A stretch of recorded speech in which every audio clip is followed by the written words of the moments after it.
Am I the a-hole for telling my brother's wife that he doesn't own my home? So I inherited my childhood 3-bedroom home after my mother passed away 5 years ago, along with a good chunk of cash. I live in that home right now, and not to brag, but it's a beautiful home. Now, I have a half-brother. We will call him Blake, and we share the same father, also dead. Blake is a deadbeat. Can't keep a job, jumps from relationship to relationship, make excuses, and blame everyone else for his problems. Just really not a good guy. But with my parents gone, he is the only family I have left. So I try to work around it, and he has been living with me for a year and a half now after getting kicked out of his own apartment for not paying rent. Then, he went and got his newest girlfriend knocked up, and decided that meant they needed to get married right away. They got married at our local courthouse. Now I agreed to have her move in. She's carrying my niece or nephew after all. It's been 3 months since they got married, and she moved in, and she'd been rude, demanding, and just outright the worst the whole time. Originally, I chalked it up to being pregnant, but then one day she comes up to me and tells me that I have to move out. I'm confused and ask her what she means. She goes on about how with the baby coming it's time to leave because they need a space. I tell her she has no right to kick me out of my own house, and she comments that since she married my brother, the house was part of hers now too, and that it's weird to have your husband's brother living with you and your kid. I realized then that she thought my brother owned at least part of the house. So I explained that she and my brother were in fact living with me, not the other way around. Letting her know I fully own it, and my brother has no rights to it, and neither did she. She goes quiet and runs off. When my brother comes home, they get in a huge fight, and she leaves to go to her mother's. My brother is now mad at me for telling her the truth. Honestly, up until this point I thought she knew, but my brother claims he didn't tell her he owns it. She knew the house was inherited, and since we're brothers, she assumed he owned half, and he just never corrected her. Am I the a-hole for telling my brother's wife that he doesn't own my home? Now for the top comments. Not the a-hole, and here's a tip. Get rid of them. Both of them. Have a nice day. Your brother is about to be a father to some poor unfortunate child and needs to start adulting. Right now, you're just enabling him to continue to be feckless. Not the a-hole. Decent chance she scarpers off, now that she realizes her marriage does not give her a share of the house. Getting pregnant and forcing marriage may have been accidentally on purpose, under the assumption half-brother had assets, which would explain why she's not so happy. Of course, if OP is silly enough to continue underwriting her life, she'll stick around. If it was accidentally on purpose, then if she's truly plucky, there is a decent chance she'll see whether she can change horses. It's a tricky maneuver to jump from one saddle to another while underway, but she may just see it as an enjoyable challenge. Not the a-hole, but you are foolish for letting them mooch off you like this. Prime example of why found family, or none, can be better than given. If Opie put his effort into his meaningful friendships, rather than these two gluttons, he'd be better for it. Not the a-hole, but Opie, have you talked to a lawyer? I've read about people finding loopholes and somehow ending up with property that wasn't originally theirs. Make sure you protect yourself. Typically, that happens when the owner doesn't live there, and the other party has lived there for years and years. The girlfriend discovered the brother owned the house, and then didn't demand he leave still. So she clearly has some rational thoughts in her head. Adverse possession has to be hostile. That is, if they have explicit permission to live there, they are never going to just end up with the property. The worst they can do is drag an eviction battle out. Next story. Am I the a-hole for losing it with my former mother-in-law and saying I don't want to help her granddaughter? My ex-husband died 6 months ago. We were divorced for 3 years. Prior to that, after he cheated on me for about 6 years with a woman he married after our divorce. Ex and I share 3 children together. A 17-year-old son, 16-year-old daughter, and a 15-year-old daughter. Ex got his second wife pregnant while we were married, which is how the affair got revealed in the first place. I kicked him out and cut ties, except for semi-civil co-parenting. I have never had anything to do with his daughter who is now 3. After my ex died, my former mother-in-law took her in temporarily. She's in poor health, and my ex was her only child. The mother of the child had no family who was willing to take her, so she wanted to try and keep her out of foster care. My former mother-in-law asked me about 2 months ago to consider raising her granddaughter, seeing as she's the half-sibling of my children. I told her I did not want to do that. She spoke to my children, and they refused to ask me on her behalf. She suggested that my children might want to keep her in their family, and how could I deny them that chance? So I asked my children if they had any thoughts or plans to take her on once any of them were 18, and they all said no. My son said his grandma had mentioned that to him, but he didn't care. My girls share a similar sentiment, though she did not ask them directly. Former mother-in-law reached out again, and I told her my answer was still no. She suggested that her granddaughter is my family, and I cut her off and said that is not true. I told her I am not the child's mother, stepmother, and nor anything that would imply family. She told me she will need to let a caseworker know in the coming weeks that she needs a foster home if I can't take her. She told me to do it for her granddaughter, that she's innocent. How can I not love her? And rambled on a lot about that. So, I lost my cool, snapped at her, and told her I don't want to help her granddaughter, and foster care is the best place for her if she can't raise her. Former mother-in-law told me I was a horrible, evil woman, and that it was no wonder my children don't care about their sister when I had that attitude about her, and she hoped one day it wouldn't come back to bite me in the butt. Am I the a-hole for the way I spoke to her and for what I said about her granddaughter? Edited to add, X and his wife, aka the mother of the child, both died. It was a car crash.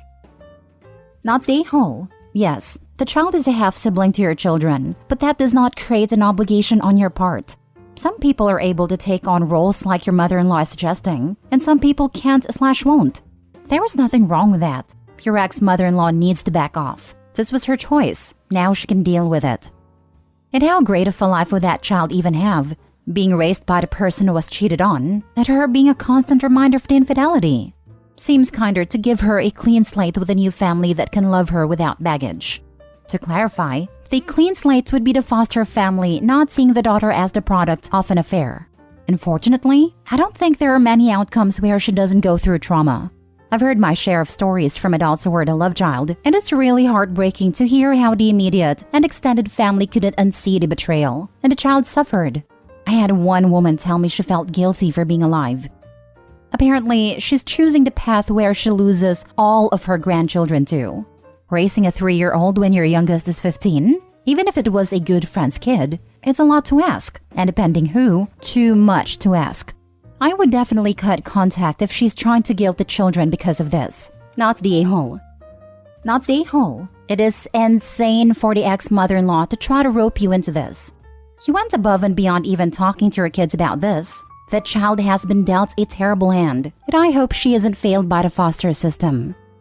I mean, it's not insane. It's desperate.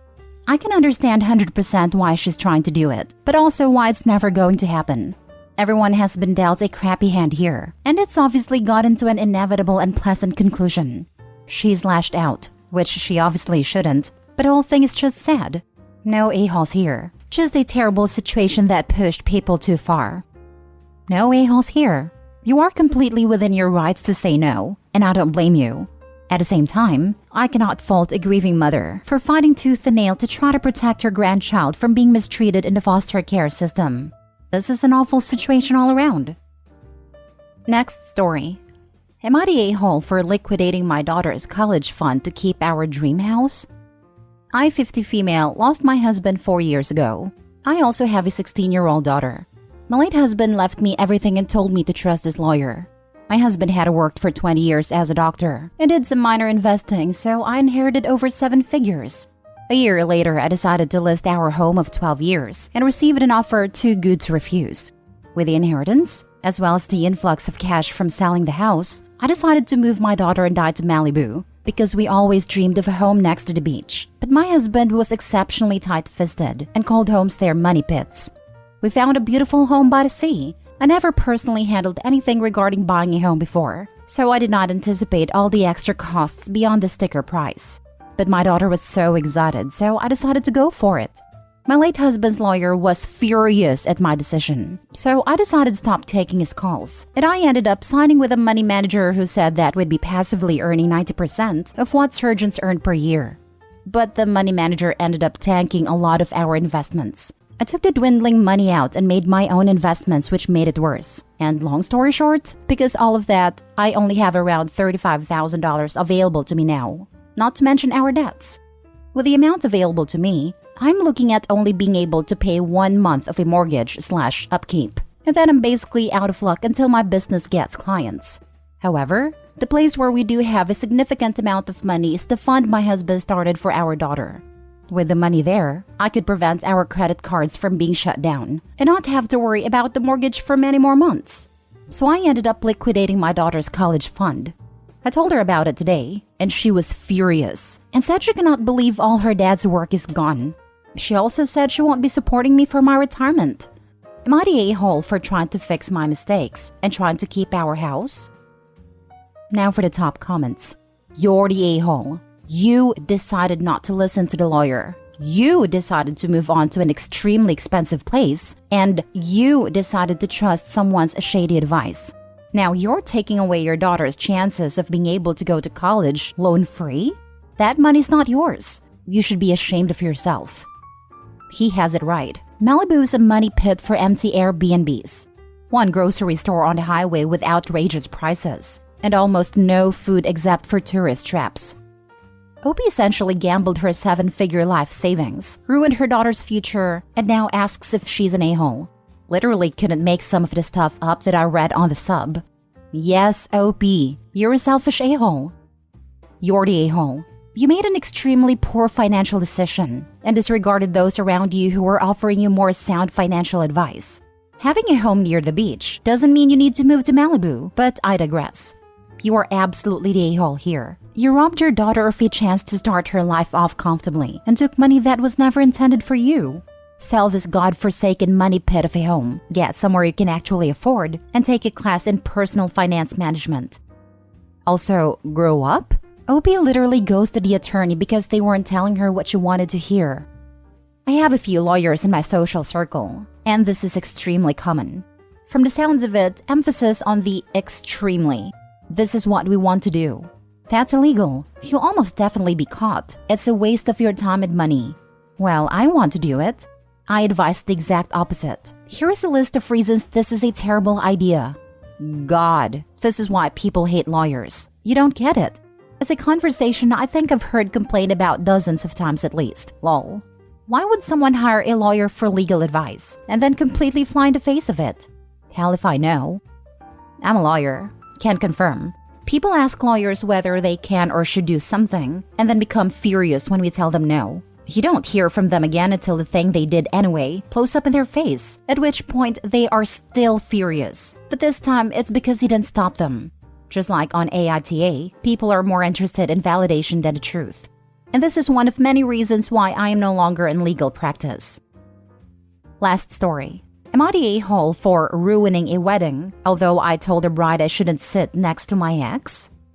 I was in a relationship from 18 to 24 years old. He was 5 years older. He wanted children and marriage in the next 2 years, but I didn't want that at a time, so I broke up with him. I was sad about the breakup, but I knew that it was the right decision. I wanted to study without a child as I was 1 year away from finishing, travel with friends, and enjoying my 20s. After 1 year of our breakup, I had a one-night stand with a friend who had a crush on me for years, and after realizing I was pregnant, we stayed together. We moved together to another city because of our jobs. After the birth of our daughter, we married. I couldn't be happier with my husband, and we are now together for nearly 5 years and happier than ever. I didn't know if my ex knows that I became a mother, and since I moved away while being pregnant, I missed a lot of birthdays of our mutual friends, and he didn't follow me on social media. Now was the wedding from one of our mutual friends, and I was happy about the invite. But then I got a message from another one of our friends who told me that nobody told my ex that I became a mother and married, and that he didn't seriously date anybody else after the breakup. He's successful in his job and concentrates on that, but his friends are worried that he is lonely. They requested that I come without my child. We actually had this planned before, so my husband and me have enough time to reconnect, and my mother-in-law would be so happy to have our daughter overnight. And also to not mention my husband, which I disagreed. So I asked the bride if she wanted me not to come, and told her the request from our other friends, and she told me that I should definitely come, and that she doesn't see any problem with it. When we arrived at the wedding, we realized that we were seated next to my ex, which I found strange. I went quietly to the bride and told her that would probably be not the best idea, but she brushed it off.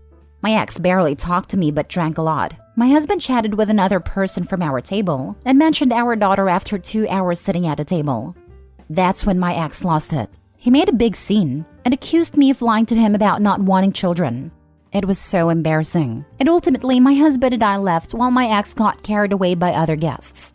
Since then, I got calls from mutual friends calling me the a-hole because I rubbed my happiness on my ex's face, and I'm a little bit confused. The bride isn't happy and accused me of ruining the wedding since I could just not mention my daughter, and that she was sad about the scene it caused. My ex lost it. He made a big scene and accused me of lying to him about not wanting children. You didn't cause a scene, your ex did. He's the a-hole. And you know what? Your friend is the a-hole too for sitting y'all next to each other, knowing all that history, and she still thought it would be okay? Nope. Seriously, why the heck would she put Opie and her husband next to her ex? They say those that stir the third pot get to lick the spoon. There was no way the bride didn't know what she was doing. Either she was hoping for drama or hoping to make Opie feel like crap once she saw her ex. Not the a-hole. Oh, please. They sat you next to your ex on purpose. There is no way they didn't know he wouldn't behave that way when drinking. It's on him for acting that way, not you. You even asked to be moved. Total setup by her so-called friends thinking they could get you two back together. Pretty obvious whose side they were on when they broke up. The ex probably made himself look like a victim because the woman he wanted wouldn't marry and have kids with him when he was telling her to. And for the past 6 years, they've had to watch this poor sap be miserable that he couldn't control Opie. That even now he feels she owes him an explanation because she had the audacity to have children. And no one tried to get him to move on. Opie's so-called friends probably hoped she would show up alone to not upset the ex, and that they would magically fall back in love. I think the bride was hoping she would see her ex and realize what a huge mistake she made, drop her husband and baby, then run off into the sunset with the ex.